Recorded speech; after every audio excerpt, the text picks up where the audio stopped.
On reprend, donc on est Torah 60, et on va reprendre dans le Hot Vav, mais juste pour rappeler quelques idées de cette Torah. L'idée, c'est que Rabbi Nachman ici parle de la richesse. Il dit que c'est une richesse qui est nécessaire si on veut avoir un certain niveau de méditation supérieur dans la compréhension de la Torah. Et il cite pour exemple les plus grands de la Torah comme Rabbi Yehuda, Nessi ou Rabashi, qui en rédigeant la Mishnah et en rédigeant le Talmud, devaient atteindre un niveau de compréhension de la Torah qui dépasse la norme.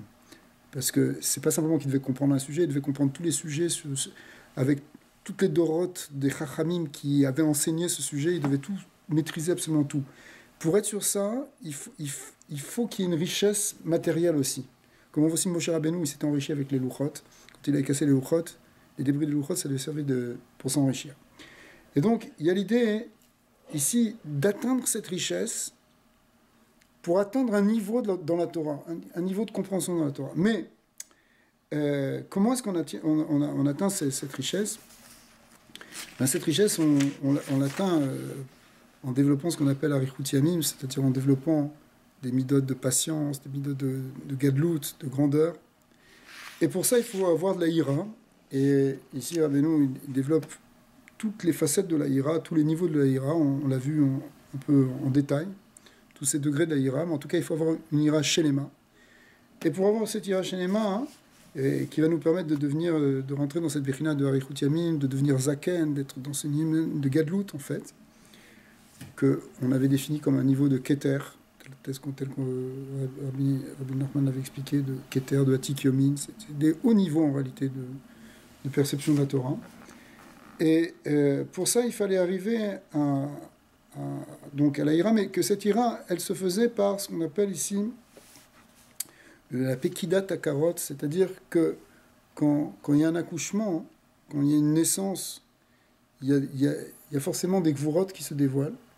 Il y a quelque chose, ça secoue, une femme, elle accouche pas même avec l'épidurale, elle accouche pas sans douleur, c'est-à-dire qu'il y a des contractions, il y a des forces de gvurot qui se font. Et nous aussi, si on veut accoucher d'un nouveau niveau, accoucher d'un niveau de ira, c'est-à-dire de conscience d'Hachem, de réalisation spirituelle, ça passe aussi par des moments où on est secoué, où il y a des moments de gvurot. Alors, dans l'aspect de sortir du sommeil, là. Alors, cette gvura-là, elle représente l'idée, en fait, quelque chose qui te secoue pour te réveiller. Parce qu'on est pris dans le sommeil, on est pris tous chacun dans son sommeil, mais on est tous endormis.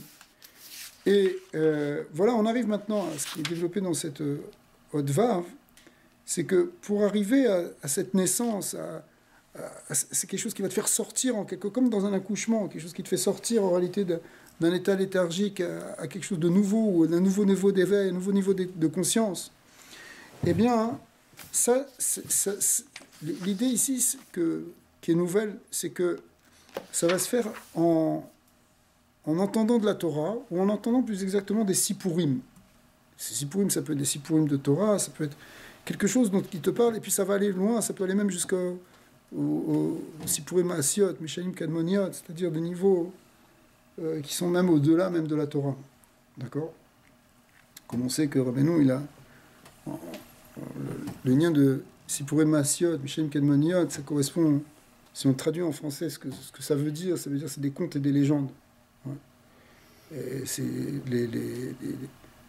ça, Mishamin Kadmoniot, ça veut dire, c'est comme les légendes. Une légende, c'est quelque chose qui vient du temps ancien, d'un temps tellement ancien dont on ne sait pas. En réalité, c'est pas un temps réel, c'est quelque chose qui est au-delà même du temps, puisque c'est une histoire imaginaire, mais c'est pas l'imagination stam, c'est des histoires qui contiennent même les sipurim, les sipurim qu'on voit, les contes qui sont dans toutes les cultures, dans tous les peuples, ils contiennent des grands secrets. Il y a des grands sodos. Rabbi Nachman, il a dévoilé il a habillé plus exactement des sodotes encore beaucoup plus grands dans les sipurim qu'il a racontés. Et c'est pour ça qu'ils sont tellement durs à comprendre et qu'à la limite on peut même pas les expliquer. On les explique, mais il a dit qu'il faut pas écrire parce que tu peux pas figer tellement c'est une Torah qui est élevée. Mais même en réalité, même ce qui se véhicule chez les nations d'une manière complètement inconsciente, c'est très grand. Tu pourrais expliquer le petit poussé, le Kabbalah, il y a plein, bah ouais, l'union des 7 fils, etc. Qu'est-ce que représentent les cailloux, les petits bouts de pain. Tout ça, c'est des symboles qui sont très très profonds, ouais, que tu peux expliquer à le Kabbalah d'ailleurs. Parce que c'est des choses qui sont véhiculées et on ne sait pas pourquoi, mais c'est des choses qui étaient là depuis l'origine, dans des temps anciens, et qui réveillent. Mais ce qui réveille, parce que tu vois un enfant... Qui réveille d'une façon inconsciente. Voilà, c'est ça. Maintenant, il y a ceux qui sont encore plus kadosh, parce qu'ils ont été révélés ici par une source vraiment très très grande, qui est celle de Rabbeinu. Mais en fait, l'idée de Sipurim Mishalim Kadmoniad, c'est quelque chose qui est au-delà du Sechel, au-delà d'un enseignement... mais comparativement... religieux ou mystique ou quoi que ce soit. Mais pourtant, ça contient des choses très très profondes. Et normalement, c'est là pour te réveiller ta neshama. Mais comparativement au Sipuré qu'il y a dans le Chumash. Ouais. Parce qu'il y a beaucoup de Sipurim dans le Chumash. Ouais. Mais même dans les Sipurim... Ceux-là, ils sont considérés quoi?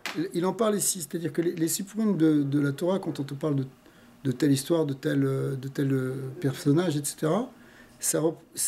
derrière ça, il y a aussi des très très grands secrets.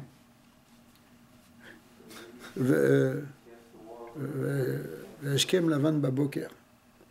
Il s'est réveillé le matin. Alors il te dit, il s'est réveillé le matin, et voilà, et après ils ont fait les corbanotes, ils sont partis, ils ont mangé, ils se sont dit Shalom Israël. Il y a beaucoup d'histoires dans la Torah. Ashkem Lavan Baboker, là-dessus, il y a des sodotes sur le Loven Elion, sur des choses, des trucs très très hauts. Et pourtant, on te raconte l'histoire. Alors, maintenant, notre croyance, c'est que les histoires qui sont racontées dans le Chumash, elles décrivent aussi une réalité de gens qui ont vécu sur Terre. Abraham, il a voyagé, etc. Mais derrière son récit à lui, et surtout la manière dont la Torah raconte son récit, parce qu'elle aurait pu s'arrêter sur tel détail ou sur tel autre détail, sur certains points, on te donne beaucoup de détails, et puis sinon, tu as 80 ans de la personne, tu ne sais pas ce qui s'est passé pour lui. Parce que c'est pas ça qui compte. Ce qui compte, c'est ce qui s'est passé là maintenant, parce que ce qu'on te raconte maintenant a plus qu'une portée historique, c'est une portée justement complètement métaphysique. Rabbi Shimon Bar Yochai, il dit, malheur à celui qui croit que la Torah c'est un livre d'histoire. Parce que c'est pas un livre d'histoire. Derrière, il y a des grands secrets. Ça apparaît comme une histoire. C'est raconté comme une histoire. Mais c'est quelque chose qui est, au contraire, qui dévoile dans lequel s'habille. C'est un lévouche en réalité, dans lequel s'habillent des choses très très très très très très élevées, très profondes. Ok. Alors on va reprendre à Kesherotzin. Kesherotzin, ok, c'est parfait. Dans l'autre Vav. Kesherotzin les harot lo panav ou les harot mishinato. Donc l'idée ici c'était qu'il y a la Shena, mais il y a aussi il y a aussi l'idée de montrer le visage, c'est ça qui va réveiller. Pardon, Rabbi Daniel, là on parle dans le cas de la personne qui n'arrive pas à se réveiller d'elle-même. Non, on va voir qu'il y a besoin que... Oui, c'est-à-dire que son premier réveil vient de lui, mais pour alimenter ce réveil, il va falloir l'aider. Donc c'est vrai qu'au premier, la personne voudra se réveiller, parce que cette torpeur qu'il a, c'est pas assez, même le premier réveil venant de lui. Il faut qu'il ait une aide. Il faut qu'il ait encore un plus grand réveil venant de l'extérieur.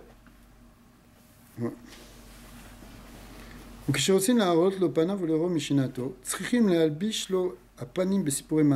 faut raconter des histoires. Le panim ici, ça veut dire c'est le panim de la Torah, hein, qui est shivim panim la Torah, parce qu'en fait il y a 70 facettes dans la Torah. Shivim shanim, qui correspondent aux 70 ans, les 70 ans de Galout dans lequel on a oublié les 70 facettes de la Torah. Mais ici, il fait l'interprétation de shanim, qui veut dire année, elle va être comprise autrement, mais dans l'idée de shinui, de changement. Qui kolechad meshune mechavero, parce que chacun est différent. C'est-à-dire qu'il y a 70 facettes, parce qu'il y a 70 sortes de neshamot, il y a 70... le nombre 70 représente l'idée de multiplicité. C'est pour ça qu'il y a 70 nations. C'est toute l'idée de Shivim Nefesh aussi, Yardou Mitzrayim. Les Mitzrayim sont descendus à 70 âmes, parce que tout ça, ça représente les 70 branches, toute idée de multiples, autour du 7 fois 10. Et maintenant, quelque part dans ce qu'on avait dit là avec l'interaction des séphirotes, Ouais. qu'on avait dit que c'était un nouveau moment où Rabbi Shimon, là aussi on voit, parce que c'est les 7 fois 10 Ouais. qui font les 70. Ouais. Donc là on voit que toutes les séphirotes interagissent ensemble. Ouais, absolument. Alors c'est ça le lien de Shivim Panim. Alors, Vem Bechinat Shivim Shanim, Kol Echad Meshune Mechavero, Utzrichim Lealbish, c'est-à-dire Meshune, ça veut dire la chante Shinui. Donc, c'est ça l'idée, c'est qu'il y a 70. Ici, c'est des changements, c'est les différences. Utzrichim Lealbish et Tapanim Dafka, donc de quoi dans les Sipurim Asiot, dans des histoires, Mechamat Shloshatami. Pourquoi est-ce que c'est panim de la Torah, pourquoi cette Torah elle doit s'habiller dans des histoires? C'est pour 3 raisons. Echad, qui kemo chez Merapin et Aiver, Tzchim Nisgor, chez le Yere et Pitom, quand tu soignes un aveugle, tu fermes de la porte, pour pas qu'il voit la lumière d'un coup. Pourquoi? Sinon ça risquerait de l'éblouir. Donc il faut le soigner d'abord dans une pièce sombre, pour pas qu'il prenne toute la lumière d'un coup, sinon il reviendrait au départ. Utzrichim les tzamtsem lo et aor. Donc il faut lui diminuer la lumière. Et l'amener petit à petit à la lumière. Kidei shelo yaziklo, mashire pita. Il faut que ça ne fasse pas de dommages. Kimoken laze sheaya beshena ou bechosher zman rav. Alors ça c'est une image pour comprendre quelqu'un qui était dans l'obscurité. Dans l'obscurité intellectuelle, dans l'obscurité spirituelle. Il était endormi, il ne voyait rien du tout. Eh bien, Kesherotzin Aharot Lopana voulait héros, lorsqu'on veut lui montrer un visage, c'est-à-dire en fait le côté lumineux, et qu'on veut le réveiller. Il faut lui donner des histoires. Tu ne peux pas donner la lumière d'un coup. Si Hachem il révélait sa lumière, sa connaissance directement, et là, on parle, c'est-à-dire que la personne ne peut pas se mettre à étudier la Torah. Non. Non, même la Torah, on va voir, même la Torah elle a un guédeur de Sipurim Asiot aussi. C'est-à-dire, il y a plusieurs niveaux de Al-Basha. On va voir, des fois, ça peut être dans une Torah. Des fois, c'est des niveaux aussi de Torah qui sont tellement hauts qu'il faut les habiller dans une Torah moins grande. Comme on va voir. Mais l'idée, c'est que on reçoit pas le Hémet directement. En vrai, quelque part, il y a une dimension, même par exemple, la Gemara qu'on étudie, et la Halacha. Alors tu vas parler d'animaux, tu vas parler de Shor, chez Nagar et Tapara, un taureau qui encorne, une vache, des choses comme ça. Mais dans ces récits-là, parce que c'est quelque part, c'est des récits aussi, c'est pas comme des histoires, c'est comme des halachot, mais finalement, on te raconte des cas, parfois des cas qui vont pas arriver, ouais, mais qui sont des fois, tu as plein de psakim qui vont jamais se réaliser, mais le psak, il est comme ça, parce que c'est la volonté d'Hachem, en quelque sorte, la Torah, elle se révèle aussi comme ça, mais on explique dans le Zohar que ça cache des choses beaucoup plus profondes. Normalement, si on avait eu la Torah des premières louchot, on appelle la Torah de Hatzilut, et pas la Torah de Bria, celle des deuxièmes louchot, on ne serait pas passé avec des choses là. On n'aurait parlé que de lumière et de Shemot, et Kedoshim, que de Kabbalah. C'est-à-dire que le Lévouche, il n'y aurait pas de Lévouche. C'est parce qu'on est rentré dans une Torah de Bria qui s'habille dans la Bria, donc qui utilise des choses de la création. Un Shor, un Para, qui sont même dans le Olam HaAsiya, mais ça veut dire tout ça, c'est de l'ordre de la création. Mais la Torah, c'est Torah Tachem. Normalement, elle n'aurait même pas dû parler de ça. Quand je dis elle n'aurait pas dû, c'est une manière de parler, évidemment. Parce que ça devait aussi passer par là. Mais il y a une dimension de la Torah qui est au-delà de tout ça. Donc ça, c'est déjà une albacha. C'est déjà un guéder de Sipurim Asiot. C'est déjà des histoires. Qu'est-ce que tu me racontes des histoires de Shor et de trucs? Ah, mais je te raconte pas des histoires. C'est le problème des hommes, entre eux. Comment ils règlent leurs problèmes de voisinage. Ok, et de dommages.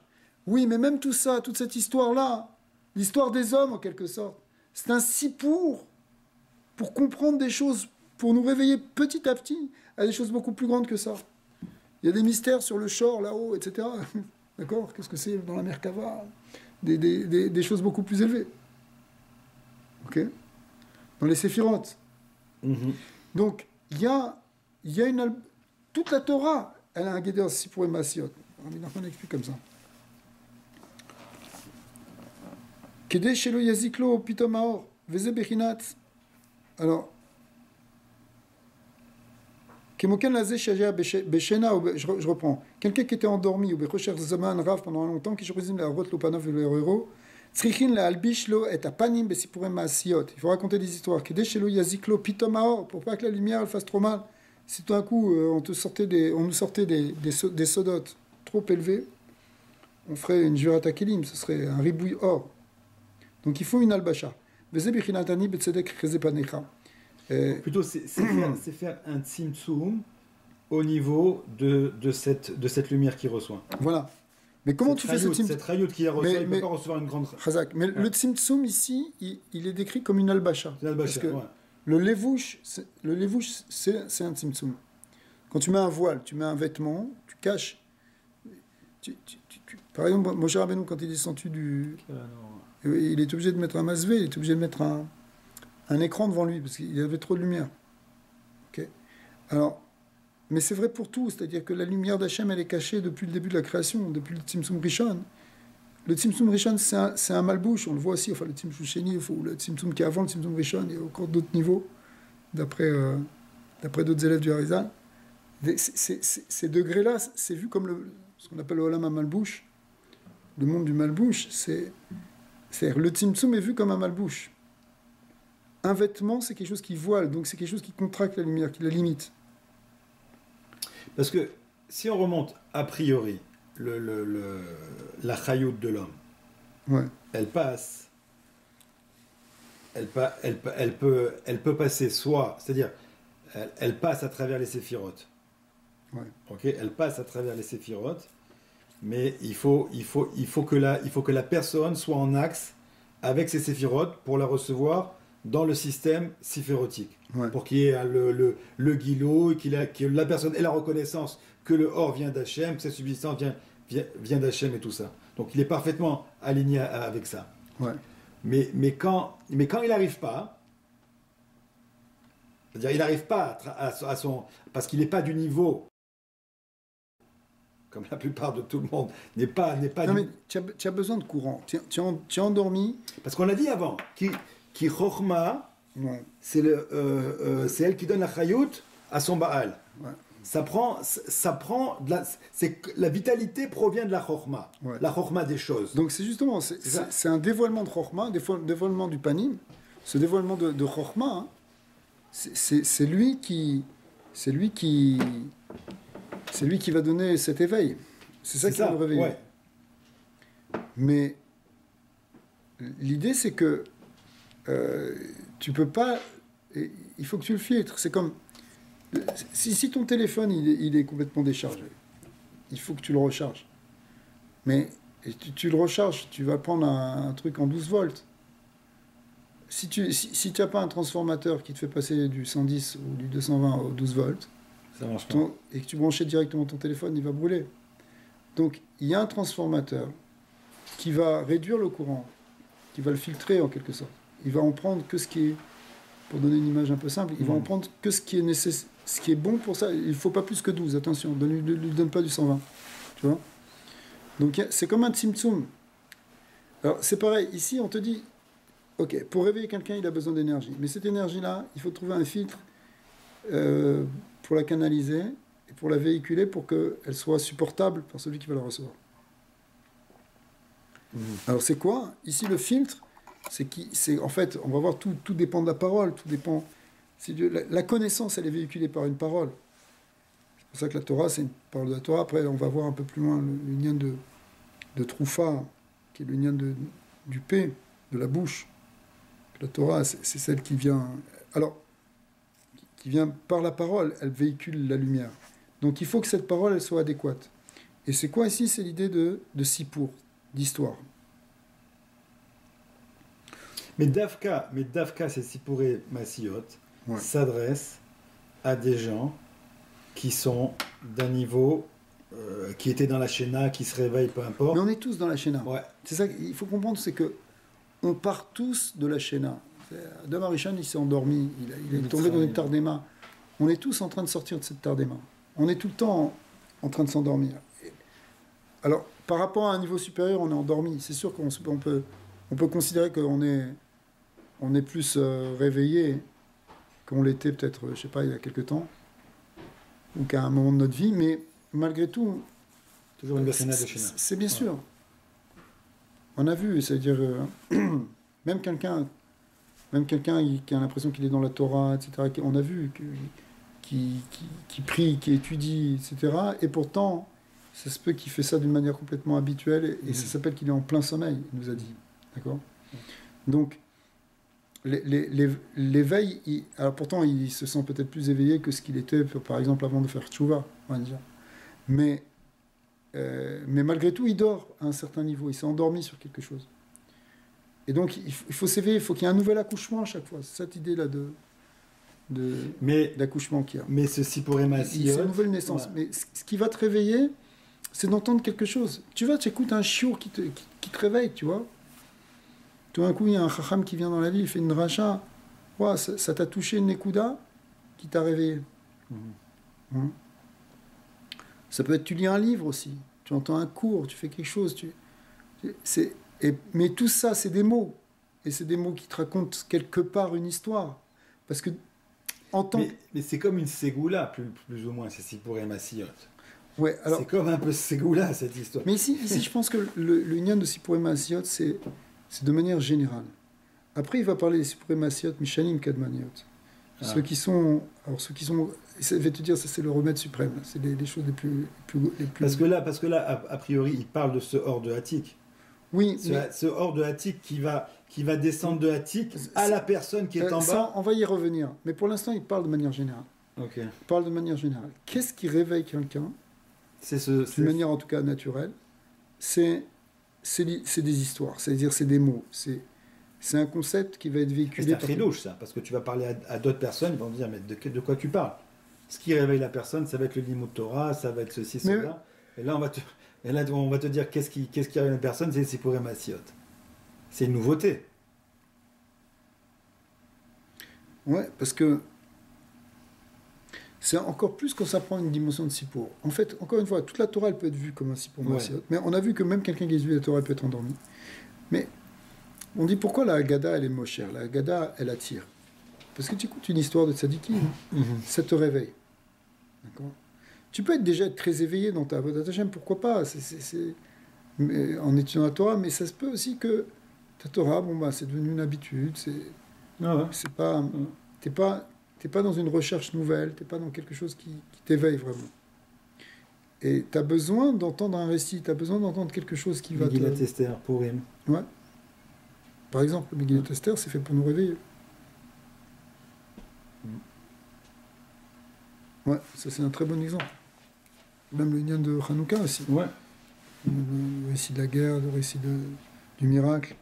Raconter le miracle de la fiole d'huile, le miracle de Hanouka, c'est quelque chose qui doit nous réveiller. Si on ne se réveille pas, alors on reste complètement endormi.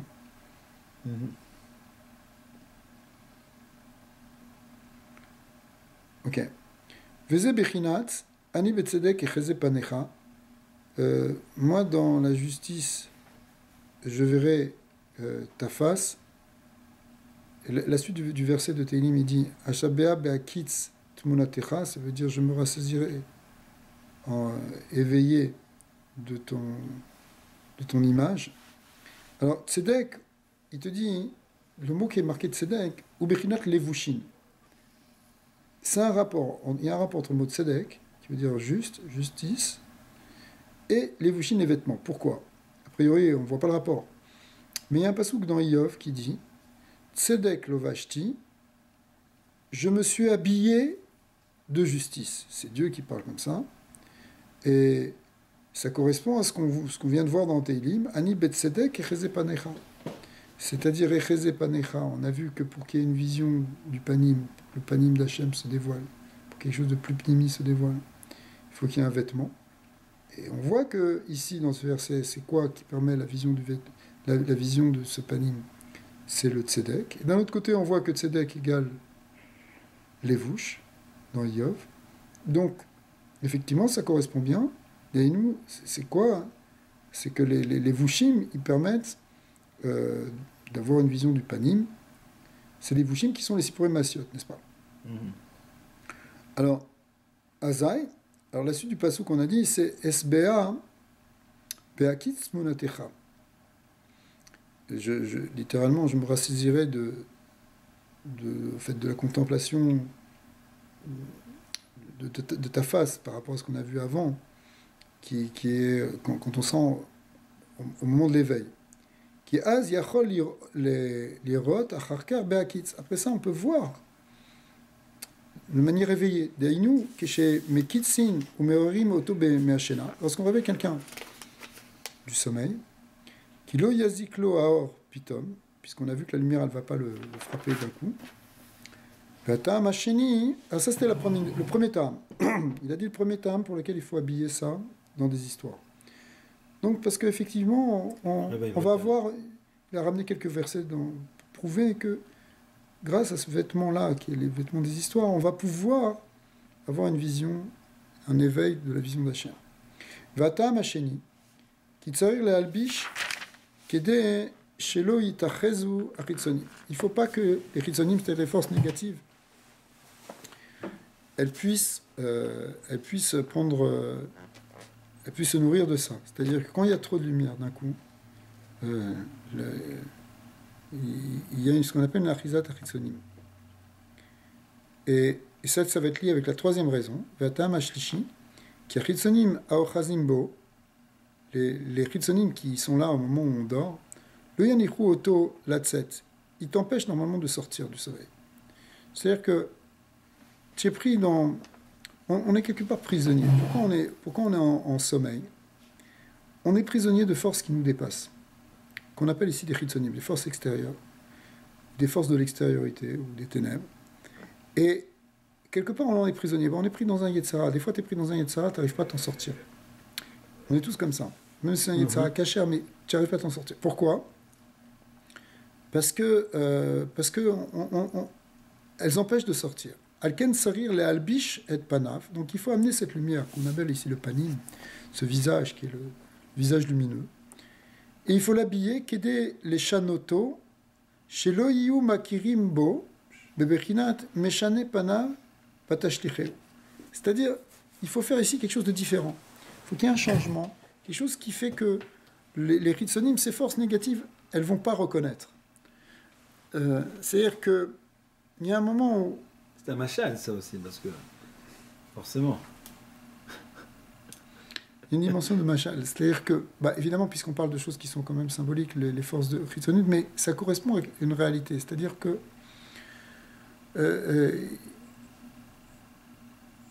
quelque part, la Hitratshut, le renouveau, l'idée qu'il y ait quelque chose de différent, c'est ça qui te permet de sortir du piège de l'habitude et du truc dans lequel tu es enfoncé.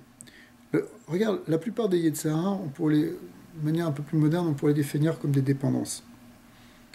C'était pas forcément, ça ne veut pas dire forcément tes dépendances t'es dépendant à une substance ou à une drogue ou je sais pas, ou à l'alcool ou quoi que ce soit, mais t'es dépendant, t'as une dépendance psychologique de quelque chose. C'est-à-dire, tu as une habitude, des fois tu te dis, mais ça j'arrive pas à le sortir, j'arrive pas à le casser. C'est une forme de dépendance en fait. C'est-à-dire, tu es prisonnier de quelque chose qui fonctionne toujours de la même manière. Et tu n'as pas trouvé la solution pour en sortir. Donc c'est toujours la même chose qui se reproduit, toujours le même processus de sabotage, toujours le même chose. Ok, je prends des exemples au fur et à mesure. Mais c'est tout le temps quelque chose. Maintenant, pour en sortir, il va falloir qu'il y ait une idée nouvelle, qu'on te montre quelque chose d'autre. Et qu'il y ait une lumière là qui te dit, mais oui, il y a une porte de sortie. Tu vois ? Que tu commences à y croire, que tu commences à voir quelque chose. Donc il faut quelque chose qui vienne et qui montre en même temps une différence. Premièrement, si on fait rien, on va jamais en sortir. Et si on amène trop de lumière, ça va amener aussi une jvira, on risque de tomber encore plus fort dans la dépendance. Ouais. Pourquoi ? Parce que tu as trop de force, alors tu t'excites d'un côté, mais après ça tu retombes, et après tu te dis mais jamais plus je vais en sortir. D'accord ? Et puis, ici, ce qu'on te dit, c'est non, il faut y aller doucement, il faut montrer quelque chose, il faut montrer une bonne idée. Une idée sur laquelle tu vas pouvoir t'accrocher et construire. D'ailleurs, les gens qui sont dans des thérapies pour des dépendances, et c'est un peu ça le fonctionnement. C'est-à-dire que on te fait parce que j'ai compris, on te fait travailler sur sur des points positifs, sur une autre manière de voir les choses, sur changer tes croyances. On t'amène un panim qui est à la fois un panim et en même temps un chinoui. C'est ça l'idée ici. C'est à la fois une lumière, une idée, quelque chose de pnimi, et à la fois quelque chose de différent. Il faut qu'il y ait une idée de différence. Alors tout ça, c'est contenu dans cette idée de lévouche, qui est en même temps le lien de shanim, c'est-à-dire de chinoui. Veyesh kama bichinot basé chez malbishim et apanim. En fait, il y a plein de manières. On pourrait traduire panim par lumière, pour que ce soit plus clair, si tu veux. Mais il y a plein de manières d'habiller ce panim, ce visage, c'est-à-dire ce visage lumineux, cette lumière. Qui est chez malbishim et apanim shelo, besipur maase. Des fois, il faut l'habiller dans une histoire. Veyesh chez i efshar leoro bepanim shelo. Vetsarir laharot lo panim gavoa. Des fois, il faut aller chercher quelque chose qui est au-dessus du niveau de la personne, en réalité. Quand on dit panim shelo, ça veut dire quelque chose qui est à ton niveau, quelque chose que tu comprends, quelque chose qui te correspond. Puisqu'on a vu qu'il y a shivim panim, comme il y a autant d'êtres, il y a des panim de la Torah. Des fois, on va te donner quelque chose qui te correspond, où tu comprends bien. Des fois, au contraire, il faut aller chercher quelque chose qui est au-dessus. Une Torah, tu arrives dans un cours, tu ne comprends rien. Quelque chose qui est au-dessus de toi. D'accord ?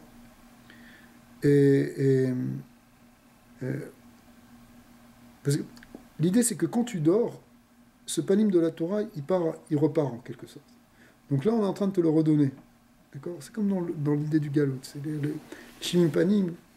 Plus on est descendu dans le sommeil, plus on a perdu des panim, plus on a perdu des panim. Des fois, on te redonne ton panim à toi. Des fois, il faut t'amener une lumière qui est beaucoup plus grande encore. Ou les familles, malbishim gamken, bedivre Torah. Des fois, ça passe par des divrei Torah. Deinu shamrim Torah gavoa. Mais c'est quoi ici, divrei Torah? C'est une Torah très élevée. Viev char le omra kar kemotchi. Et qu'on ne peut pas dire telle qu'elle. Pourquoi? Parce qu'elle est trop élevée. C'est des concepts trop hauts. Malbishim uta betorah nemucha uktana mimena. Nous, l'écouter Moharan, ça nous paraît comme quelque chose de très élevé, très profond. Mais Rabbi Nachman, il disait sur ça que c'était vraiment le plus bas niveau dans lequel il a réussi à descendre pour habiller sa Torah, qui était beaucoup, beaucoup plus élevé que tout ça. Dans d'autres livres, il avait moins habillé, et finalement, il a préféré soit le brûler, soit l'enterrer. Pourquoi? Parce que il y avait trop de lumière qui était dévoilée. Ici, la lumière, elle est là, mais elle est habillée dans plein d'évouchim. Alors, c'est ça cette idée. Il peut y avoir une Torah gavoa, très haute, mais elle ne peut pas se dévoiler si on ne l'habille pas dans des choses beaucoup plus petites. Alors, Veze Bechinat, c'est ce qui est marqué dans le Pasuk de Habakkuk. Hashem, Poalecha Bekerev Shanim Chayeu. Hashem, ton action, elle est au sein des années, mais en fait, de Shanim, ici, on a vu, ça peut être aussi ces différences qui sont le lévouche. Chayeu, qui tu as donné la vie. Pirouche, Rashi, c'est quoi ici, Chayeu, que tu as vitalisé? C'est Oreru, que tu as éveillé. C'est-à-dire que tu as donné un éveil par ces paroles de Torah, par ces paroles de cette histoire. C'est ça qui a éveillé. Et c'était dans quoi? Alors, c'est ça, Vezeu Poalecha, Aïnou Sipure Maasiot, parce que l'idée de Poalecha, ça veut dire ton œuvre, ton action, c'est l'ignan de Peulot, des actions. Et les Peulot, c'est en fin de compte, c'est ça, les Sipure Maasiot. Quand tu as un Maasé, ça veut dire qu'il y a eu une Peula, il y a une action. C'est l'idée de raconter un récit d'une action. Donc on voit ici dans Poalecha le remez de Sipure Maasiot.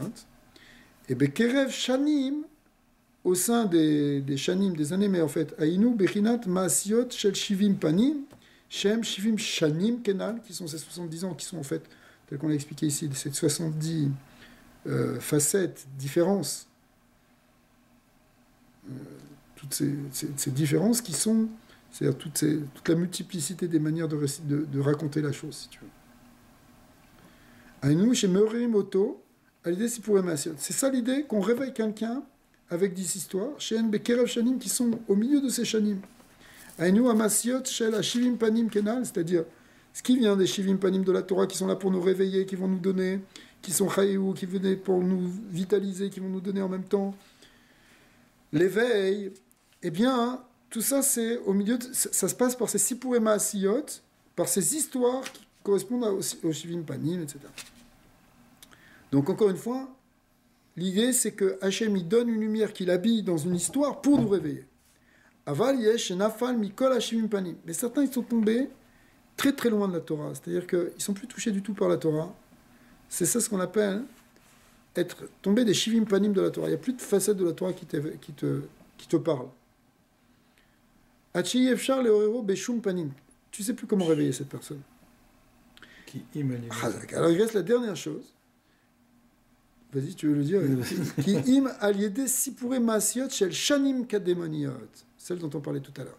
Ça, tu vois, c'est la même chose, sauf que c'est des sipure maasiot qui viennent des années d'antan. Ce ne sont plus des shivim panim, la Torah. Voilà, ce qu'on peut traduire, même si ça peut être un peu choquant apparemment de traduire un terme de Rabbi Nachman comme ça, mais c'est ça que ça veut dire en hébreu, les contes et légendes. Les contes et légendes qui peuvent être inventés, tu comprends ? Mais c'est pas inventé n'importe comment. Chez Kol HaShivim Panim, Shivim Shanim, Mekabelim Chiyutam Misham. En plus. Et en fait, c'est la source, ça parle c'est la Torah la plus gavoie en réalité. Veze Bechinat Atik, c'est celle de Atik. C'est ce partsouf qu'on appelle Atik qui correspond à Sfirat Keter. Et qu'on a dit Bechinat Zaken, Bechinat Adrat Panim. Adrat Panim, ça veut dire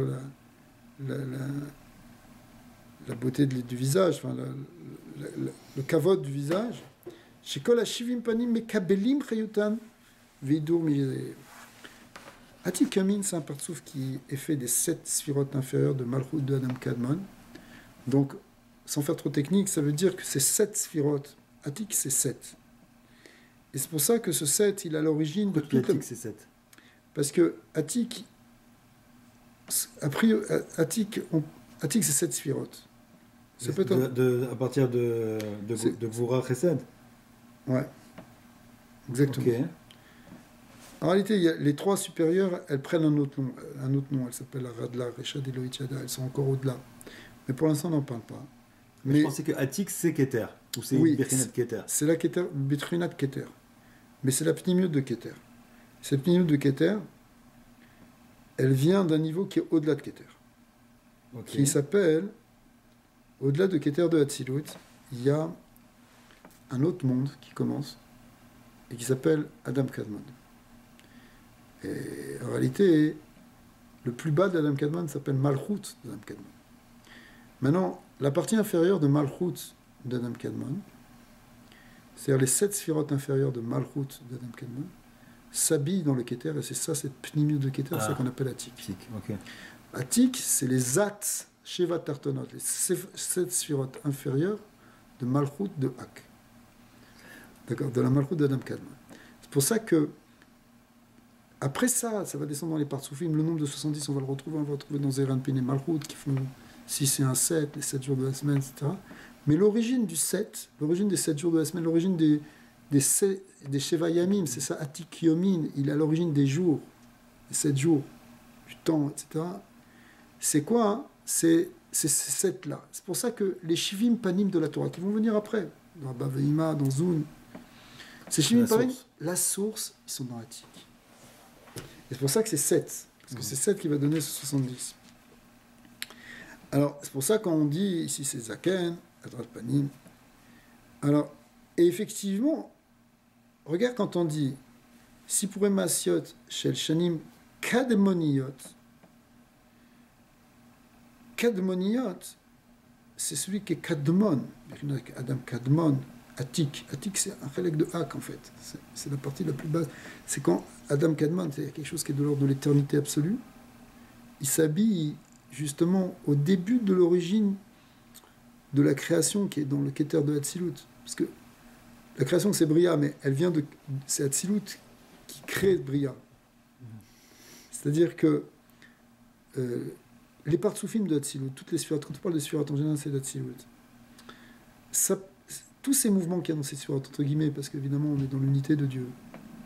Mais tous ces mouvements représentent ou permettent tout ce qui va se passer dans la multiplicité, dans les mouvements de la création. C'est-à-dire que l'origine du temps qu'on va voir dans la création du monde, elle vient au départ de Hatzilut et elle vient du Keter de Hatzilut. Au-delà, on est dans l'éternité. D'accord? Alors, même dans Hatzilut, c'est au-delà du temps, mais on est dans le shoresh, dans le principe. Alors, c'est ça ici, l'union de Zaken, dont on parle depuis le début, de Tikyomin, Zaken, etc., Arichut Yamim, Zaken, c'est ça, Shanim Kadmoniot. Les récits, Shanim Kadmoniot, en réalité, ils te parlent de ce qui se passe au niveau de Hatik. Et du coup, ils véhiculent cette lumière-là. Et le fait que ces récits-là, ils véhiculent quelque chose, c'est pour ça qu'on ne les comprend pas, Bessechel. C'est quelque chose qui reste makif. Tu entends une histoire, tu es transporté dans quelque chose, dans un monde. Parce que le Keter, il est au-delà de la compréhension. Mais en même temps, il y a une lumière dedans. Une lumière, tu touches des principes éternels, des choses très fortes. C'est pour ça que les enfants adorent ça et les adultes adorent ça aussi. Ouais. Parce que ça touche quelque chose qui est vrai. Ah, et pourtant, le récit, il n'a pas l'air vrai du tout. Il n'est pas vrai, il est complètement fictif. On parle de géants, on parle de trucs, mais ok. Mais en fait, il y a des choses qui sont de l'ordre des secrets de l'éternité. Et des secrets les grands mystères en réalité de tout ce qu'il y a dans la Merkava et dans la création. Mais de là avoir cette capacité de déchiffrer cette lumière et de l'habiller dans un sipour pour un tzaddik. Parce que lui, il est dans une bechina de Hatik.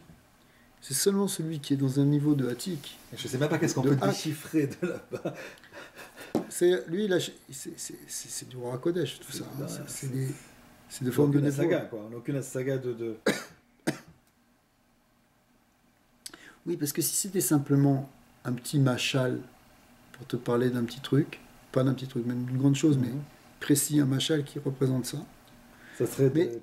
Alors, mais c'est pas de ça dont on parle. Ici, c'est un machal sur lequel tu pourrais parler pendant l'infini du temps, tellement ça contient de choses. C'est connecté avec l'éternité, quoi. C'est connecté, c'est ça. C'est un niveau de connaissance immense. Il n'y a pas de limite, en fait. Donc c'est ce genre de lumière qu'il faut pour réveiller quelqu'un qui est trop endormi, qui est tombé en dessous des Shivim Panim. C'est la fameuse histoire avec le Admor Zaken aussi, qui est comme ça. Et une fois, il y avait Rabbi Pinchas de Koretz et le Balatania. Les deux, ils étaient chez le Maguid de Mezerich. Une fois, ils marchaient dans la cour, il y avait de la boue, et tout d'un coup, ils ont vu une feuille qui tombait d'une fenêtre avec des écrits de Chassidut. Elle est tombée dans la boue. Et Rabbi Pinchas, il dit, qu'est-ce qu'on est en train de faire? On est en train de... Les plus grands secrets de la Torah, on est en train de les traîner dans la boue. C'est ce qu'on est en train de faire, nous, ici. Faire descendre tous ces secrets. Et le Admor Zaken, il a dit non. Il a donné un machal. Il a dit, je vais te raconter une histoire, c'est comme un roi. Il y avait un roi qui avait son fils unique, qui était devenu très malade. À tel point qu'il était tombé dans une léthargie, dans un coma, comme le sommeil qu'on voit ici. Et aucun médecin n'arrivait à le soigner. Jusqu'à ce qu'ils ont cherché, et ils ont trouvé un chacham, un grand chacham, un vieux sage juif. Il dit, moi j'ai peut-être une solution pour le soigner, mais il faut que le roi il soit prêt à écouter ce que je vais lui dire. Il a dit n'importe quoi. Il a dit, peut-être que ça va marcher. Il faut prendre le plus grand diamant qui est sur la couronne du roi. Tout en haut de la couronne du roi, il y avait un super diamant. On va le broyer, on va le diluer avec de l'eau, et après on va essayer d'en faire couler une petite goutte dans la bouche du prince, et ça va peut-être le réveiller. Alors elle a dit, je suis prêt à ça. Et ils l'ont broyé, ils ont dilué, ils ont fait boire, et finalement ils ont réveillé. Cette image représente l'idée que la chassidoute, qui est aussi cette bechina des secrets Mishanim Kadmoniot aussi, parce que c'est des niveaux qui viennent de Keter, toute la chassidoute. Ça a été expliqué, le Baal Shem Tov, que c'est encore, les guilouilles de chassidoute, c'est encore un niveau encore au-dessus même du sod de la Kabbalah. Et on voit et c'est ça, c'est cette lumière-là qui est contenue dans ces secrets profonds, qui est là pour réveiller le clan d'Israël à la fin du galout, où il est dans un coma léthargique, après 2000 ans d'exil, qu'il n'y a plus rien qui le réveille, il est complètement abattu. Et on voit, aujourd'hui, regarde, qu'est-ce qui fait faire tchouva aux gens. C'est l'Inyanim de Chabad, de Rabbi Nachman. C'est ça qui touche. Même des fois, c'est même pas officiellement au Chabad de Rabbi Nachman, mais derrière, c'est l'enseignement de la chassidoute qui se cache derrière, parce qu'il a été habillé, il a été repris par d'autres. Et c'est cette lumière-là qui nous touche. Comment tu peux expliquer que tu as des gens qui font tchouva, ils étaient au 50e degré de Touma pratiquement, et tout d'un coup, ils remontent très fort. Ils ont été touchés par une lumière. Cette lumière, elle est là, elle est dans ces sfarim-là. C'est la lumière du tzaddik. Le tzaddik, il a mis sa lumière dans... Sa lumière, c'est sa Torah, c'est sa neshama, c'est la même chose. C'est la même chose, la neshama du tzaddik et sa Torah. C'est un point où Israël Kouchabrikou, Veoraïtachad, c'est-à-dire, il est là. Le tzaddik, il est dans son sefer, il a mis cette lumière-là. Et ça touche. Et tu vois quelqu'un qui était là, pris dans toutes les clipotes, et tout d'un coup, il se met à faire tchouva fondamentalement. Pourquoi ? C'est cette goutte-là qui est descendue dans la bouche et qui réveille l'enfant. Et qui nous réveille tout, qui réveille le clan d'Israël. Et qui en même temps, c'est Sipuré Mishamin Kadmoniot, c'est quelque chose qui vient, pas au sens c'est ancien parce que c'est très très vieux, c'était il y a très longtemps. C'est ancien parce que ça vient de l'origine de ce qu'on appelle ce Derech Talchelut, de tout l'enchaînement de Olamot et des Sphirot. Et ça, cette lumière-là, elle nous touche. Je sais pas, si on avait un enseignement moins puissant, on ne ferait pas de tchouva. Il n'y a que ça qui peut nous réveiller. Il y a un point où on est arrivé. Comment c'est impossible, normalement, quelqu'un qui est pris dans le monde d'aujourd'hui, avec les téléphones, avec les internets, avec une gashmio très très forte, où tout est possible, tout est permis, où la marchava chez les goïms, elle a perdu toute la morale, tout le truc, où il y a un bilboul complet, où on est complètement pris de tous les côtés. Comment est-ce qu'on peut se réveiller ? Comment ça se fait que tu vois un barour qui a 15, 20 ans, 18 ans, et il a tout accès à tout le olamazé, à tous les plaisirs du olamazé, à toutes les marchavot, toutes les déotes. Comment ça se fait que lui, il va devenir un chassid Breslev, un chassid Chabad, il va se réveiller, il va prendre le Harizal, il va prendre la Gemara. Comment c'est possible ? Il faut que la lumière qu'il ait touchée, elle soit plus forte que toutes ces ténèbres. C'est ça le sot de Hanouka, c'était Hanouka, dans Hanouka. Cette lumière-là qui vient, elle vient aussi Mishanim Kadmoniot, d'après les kavanotes du Harizal, c'est quelque chose qui vient du Keter. C'est la lumière du Keter qui descend tout en bas, c'est la lumière transcendante du Sovev Kolalmin dans la chambre chassidoute, qui descend, c'est la lumière transcendante qui descend jusque un petit peu, mais qui commence à éclairer et qui nous donne ce réveil, alors qu'on est en train de s'endormir. On est au plus profond de l'hiver, c'est la nuit, là, on doit allumer au moment où les gens vont se coucher. Là, au moment où les gens vont s'endormir, nous, on se réveille. C'est une itoriroute. C'est un grand réveil, Hanouka. C'est un chino. C'est la chaîne, c'est atrala. C'est une itrachout. Pourquoi il y a tout ça ? Pourquoi on a cette... C'est parce que ça vient de ce Keter. Ça, le Shem Nachal. La Likner Hanouka, Nachal, qui vient du or, qui descend de tout en haut à tout en bas. Ça vient de... C'est pour ça que c'est aussi les Yud de Rachamim dedans, dans Hanouka. Parce que ça, c'est des kavanotes dans le Rizal. Les Midkavan et les Yud de Rachamim de la Daka. Parce qu'on est Mamshir depuis le Keter, qui est le Mamshir des Yud de Rachamim. L'heure de Hanouka, il vient justement d'Afka. Et c'est pour ça qu'il est Bechinat Nes. Il faut un Nes pour nous réveiller. Mais pourquoi ils disent que j'ai lu dans ton endroit qu'ils disent que c'est un hors de Bina ? Oui, c'est un hors de Bina, mais Bepnimiut, ça vient de Keter. Parce que, en réalité, d'après la Kabbalah, c'est le lien de Bina chez Beketa. Mais en réalité, c'est un niveau qui est encore plus élevé. S'il n'y a pas cette... c'est pour ça que c'est le nombre 8, c'est le lien de Bina, etc. Mais en réalité, derrière, c'est la notion de Keter. Forcément, on reçoit de plus haut. Bina, c'est 8. C'est la 8e sphère. Mais Bina, Keter, Chorma, Bina, c'est tout attaché. C'est tout défacé du Hirud. En fait, il y a 9 bougies, parce qu'il y a aussi le Shamash, qui lui est au-delà de tout ça. Il surveille tout le monde. Il est Bechinat Chorma. Et la 10e sphère, elle n'est pas visible. C'est-à-dire, parce que ça c'est la 9e bougie, mais la 10e, elle est de l'ordre de... Parce que l'origine de la lumière, elle est dans l'obscurité.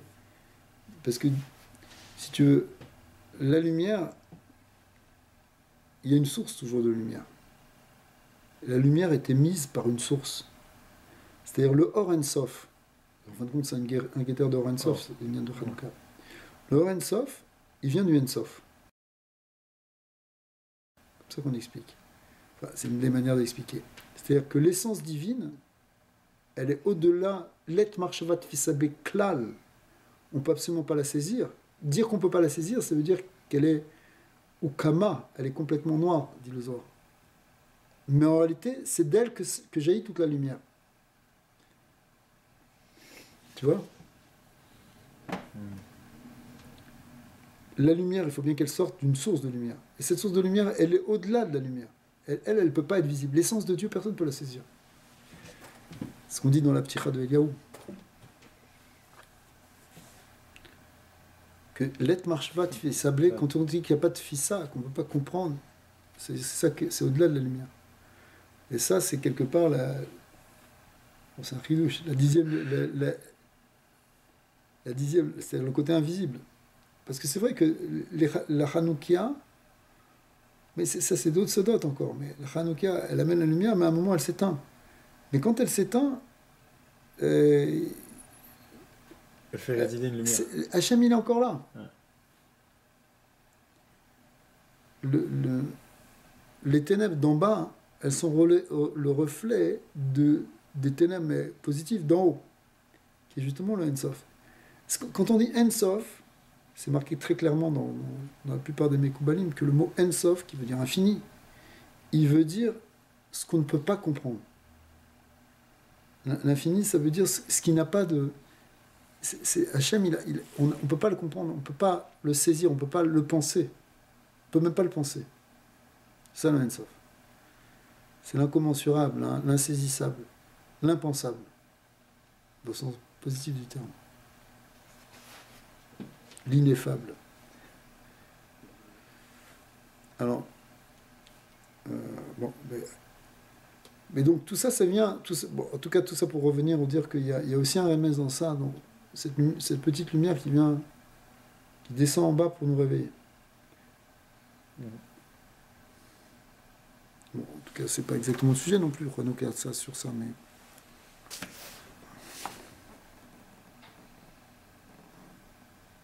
Donc on a besoin des sipurim et shanim kadmoniot pour des fois nous réveiller.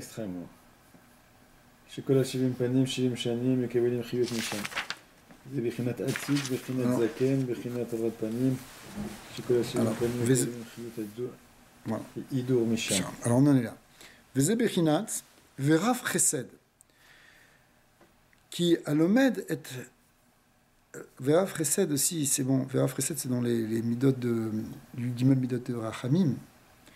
Et c'est justement aussi ce Rav Chesed, par exemple, Mordechai. On a parlé de Hanouka, mais on aurait pu parler de Purim aussi. Verav Chesed aussi, ça rentre dans les kavanot de Hanouka. Mais Mordechai, qui fait Gematria Verav Chesed, c'est aussi celui qui est venu, qui est une neshama qui a été envoyée pour nous réveiller. Qui est le maître de Talmido, halacha achat. Si quelqu'un il enseigne une halacha à un élève, ou aussi imo chesed, il lui fait un chesed, qui Moshe Amour, Rabotenu Zichronim Livracha, Kol Amonea Talmido Milema Shamesho, L'Agmara dans Ktuvot, elle dit, si quelqu'un il empêche son élève de le servir, Keilou, Modea Mimeno Chesed, c'est comme si lui, il lui bloquait un Chesed. Au lieu de lui permettre de recevoir un Chesed en lui laissant l'opportunité de le servir, il lui bloque ça. Veshimush Rachamim, ça veut dire quoi servir les maîtres? Essentiellement, ce qu'on appelle Shimush Rachamim, c'est Brinat Alachot. Lorsque l'élève reçoit du Rav une halacha, c'est ça ce qu'on appelle le shimush. Parce que normalement, il faut apprendre la Torah, et après il faut shimush talmid chachamim. Shimush talmid chachamim, ça veut dire recevoir exactement la halacha. Il va te dire, regarde, dans ce cas-là, voilà comment on fait. Nimsa, shema she'arav lomed im talmido. Lorsque le maître étudie avec l'élève, zebechinat chesed, c'est considéré comme un chesed. Valken keshemorero im eze panim shel shivim panim. Donc lorsqu'on va éveiller un aspect de la Torah qui va pouvoir nous réveiller, shemal bishoto bebechinat Hashem poalacha bekerev shanim chayeu, comme on avait expliqué que ça voulait dire l'idée que Hashem il s'habille dans les sipurim maasiyot pour nous réveiller. Ou bechinat chesed stam, ça s'appelle chesed stam. Aval keshemorero al yedei sipurim maasiyot shel shanim kadmoniot, lorsqu'on va faire appel à ces niveaux supérieurs des histoires, ou bechinat verav chesed. Qui colle à panim, ve kol à chasadim, mekablim misham. Parce que tout vient de là. Ok. On va arrêter là, peut-être pour aujourd'hui. Donc, en tout cas, les sipurim maasiyot, Mishem Kadmoniot, on en a besoin. On a besoin. Mais quelque part, toute la chassidoute, elle est dans ce guéder-là. Elle a ce guéder-là. C'est pour ça que ça touche des choses. Et en particulier, même aussi les sipurim chassidim ou les sipurim. Les histoires de... Des sipurim de tzadikim, ils touchent ce niveau-là. Des fois, ça te touche plus une histoire de Baal Shem Tov que n'importe quoi. L'histoire d'un tzadik ou une histoire du rabbi. Ça te donne une théorie de tchouva incroyable. Pourquoi? Parce que il y a quelque chose de profond qui te touche directement. Cette paoula là, elle te touche directement. D'Hachem qu'on se réveille un peu de notre torpeur.